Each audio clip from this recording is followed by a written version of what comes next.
Mpampianatra fanatanjahantena an-tsekoly misy 200 isan-taona no horaisina andrafitra ny fampianarana ny fanatanjahantena an-tsekoly manerana ny Madagasikara raha nivoalaza ny ministry ny tanora sy ny fanatanjahantena ho fanatsarana ny kalitaon'ny fampianarana ny fanatanjahantena an-tsekoly afana ihany koa manatsara ny fitaizam-batana ho an'ireo ankizy no antony ezaka izay nataony tompon'andraikimpanjakana ity.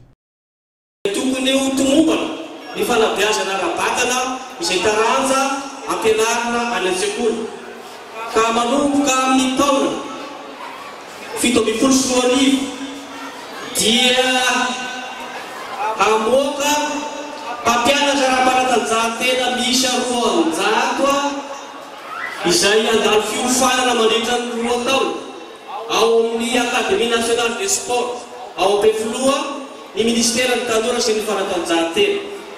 Ireo mpampianatra 200 ireo isaky ny 2 taona zany mivoaly izy ireo mandritra ny 10 taona ireo dia atolotra manontolo ny ministera ny fanabeazam-pirenena.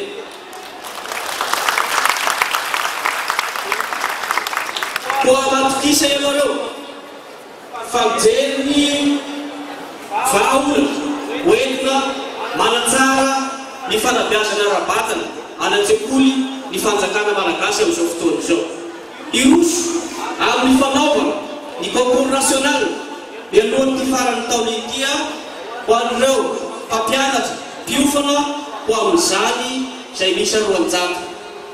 Hitantsika amin'izany fa miezaka izao fotoanam-panjakana izao mijery ny tanora malagasy, mijery ny vahoaka malagasy amin'izay fomba rehetra atongavatsika amin'ny fampandrosoana an'ity firenentsika ity.